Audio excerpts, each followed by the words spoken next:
Own a home in Ontario? Here's how to play the leverage game in real estate and win. Promise you, it'll be worth it.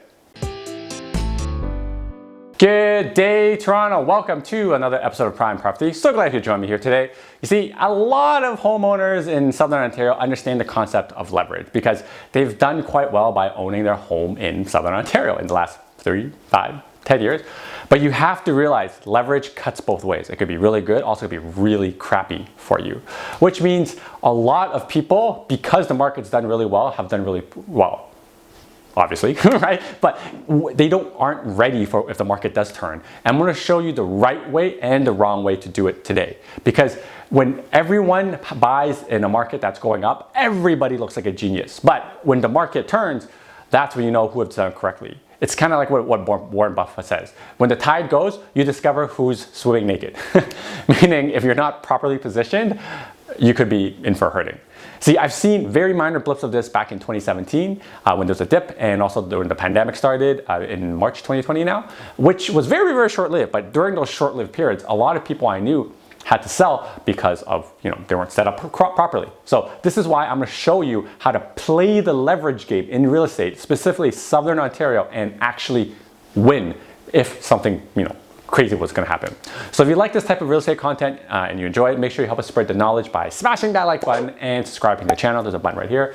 Because every week we talk about real estate content that matters the most to you, so that this real talk is so that we can be transparent and honest with you. And by doing this, we hope that when you are ready to make a real estate move, buy your first home or your first investment property, you think of us and schedule a call with me to strategize the future. So link right here if you want to do that right now.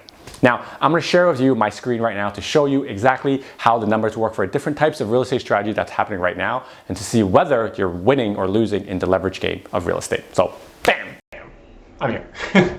So, what I'm going to show you right now is kind of just all the options out there on how to leverage your home, but actually what the pros and cons of each and every single one of them are, right? So every single one, we talk to our clients to see what their goal is and what their strategy is to make sure what we're doing aligns with their goals and strategies. Because even though you're investing in real estate, there's a whole bunch of different strategies that, dictate different types of end goals, right? So we're gonna go through the most common ones that we do with our clients, which is pre-con, buying a regular condo in the existing market, buying a regular house, the outskirts of GTA, and then buying a duplex in the outskirts of GTA.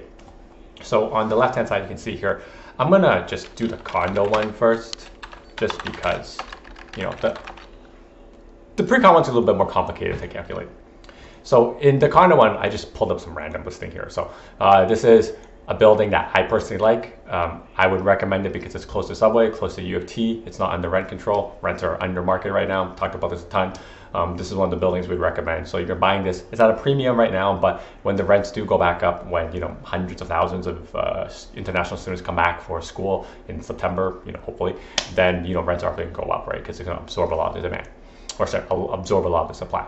So if we go through the numbers here, you can see that you buy a place for $650,000. There's taxes, there's condo fees, right, which you can find here. And then you probably need property insurance, call it $25. Right now you can get rent of $2,000. So all in, you're looking at investing about $152,000, and then you're gonna be losing $450 a month. Right, like I personally don't like losing $450 a month, but it works for some people because they just want a better tenant, they want something downtown, or they just don't want something far away, right? So again, everyone has a different strategy. Now, here's another example. This is a house in Clarington. Arnie just bought with one of our clients. $640, planning to rent it out. Again, I assume everything at 30-year mortgage and 2%. Again, if you're a client of mine, you understand why. But all in, you're looking at about $2,500 in rent, and you buy this, you don't have a second land transfer tax, you're about $145,000 all in, and this thing's about plus $200 in cash flow right now, okay? And then you have this legal duplex. We, again, always buy legal duplexes for a specific reason. This one's done up really, really well. We already had it filled already. So, you're looking at 4.5 after taxes and all the other stuff. Oh, there's a hot water tank. We got about $4,500 in rent. So we're looking at $205,000 in investment costs, but we're doing $1,000 in cash flow. Again, so every single person has a different thing they're chasing, but I always like to be cash flow positive because you can survive, right? But some people, they just have good incomes like doctors, lawyers, and they just don't want to manage something far away. They just have the security blanket of being closer to where they live. So condos make sense too. Again, different person, different strategy. You have to figure out what your strategy is, and this is why we say book a call with me, strategize what it is exactly you're trying to do, right? So So I'll put a link in the screen here. It's www.chavzan.com. And then the last thing is pre-con. You know, you haven't phased in deposits, right? So you buy a pre-con 1-bedroom, same thing as this first one here. It's like $700,000 right now in the downtown core. And then you have a bunch of closing costs. I'm gonna put that in a separate one, but maybe right now you can probably get like $2,000 in rents. So if you were to close something right now, this makes sense. And you can see a low monthly cash flow. What a lot of people don't talk about is you are leveraging the money that you have in your home, which means that this total initial investment has to come from somewhere. Most people don't have it in cash. You're taking out from your home, meaning that you have to borrow from it. So the cheapest way to do it is via a refinance. And everybody that I know, not everybody, like I would say like 95% of the realtors I know who don't specialize in investments, they don't talk about this additional cost, which is the debt servicing cost of where you got this money from, right? So I've always had this in my calculation. Let me open it up and I'll show you. So there's a cost of refinancing that money. So what I'm gonna do is I'm gonna take this amount and I'm gonna add it to your primary principal because we're leveraging it, right? And then we're gonna see how much it costs for, oh, that's the wrong one, and see how much it costs for us to service this additional debt that we are getting. Say, call it, 2% 3 years again. So let's go through the condo example. Because you have to borrow $152,000 out of your property, you have to pay interest rates and all that stuff. Again, you can write some certain stuff off, right? But I'm not going to get into that until like a net number. So when you take into that account where you're adding your mortgage up here for the property to 80%, and then you also have your monthly payment on the money you borrow, which is $152, and then your operating cost, which is $500 right now, and then your rent, you add $2,000, right? This is how you get this formula.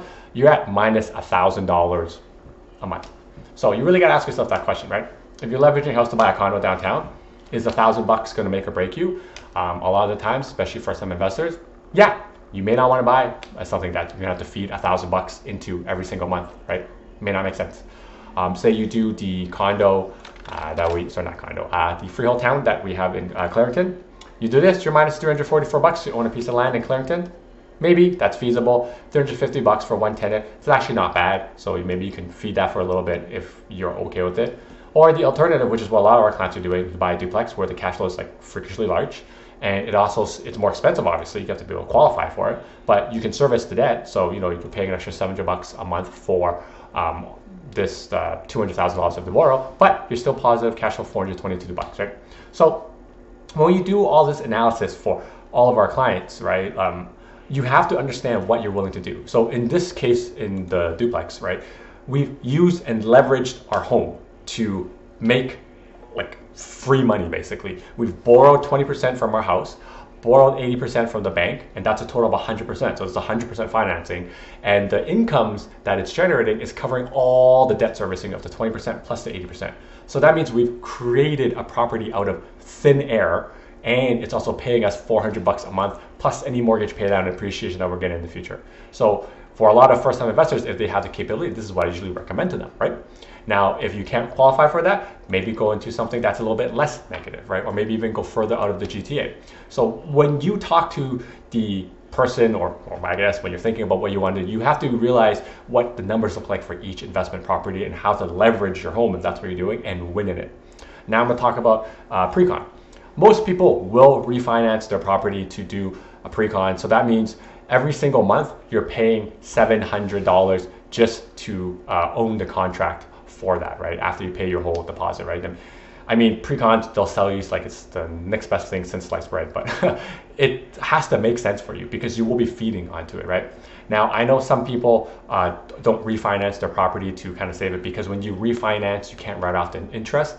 So some people will tell you that you could use a line of credit against your home and write it off, right? So I'll show you the example here. So if you're going to service this amount, call it, you get prime plus 1, which is 0.3% right now, divide by 12 per month. You're paying $400 a month in carrying costs. Now, they will say you could write it off, but you actually can't because until the pre-con actually exists, like you've closed on it, you're not generating any revenue, so you can't write it off. So you have to do something called capitalizing the cost into the cost of it. Again, of the cost of the condo. Again, not an accountant, don't take advice from me, but look into it, talk to your accountant, right? You can't actually write off HELOC interest for pre-con.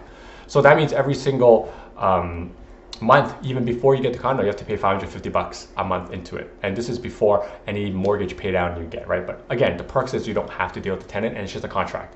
Now, if you have the cash sitting around, yeah, just throw it in, whatever, right? But if you don't have the cash and you're leveraging it, maybe reconsider pre-con. Maybe not the best thing since sliced bread, right? Now, if you were to get a mortgage on it, right? So now when you do put this payment back in, you have to service your, 162,000 plus you get the 82 when you close. That means you're now minus $1,100 a month. So at the end of the day, it still nets up the same. But you look at in 5-6 years, what's the rents are going to be. You have no rent control. This is why I said buy a new condo with no rent control, right? So when it goes up, you can still increase your rent. But let's say the rents go up, $2,400, which is quite a lot, $100 a month, but it's doable. You're minus $744, right?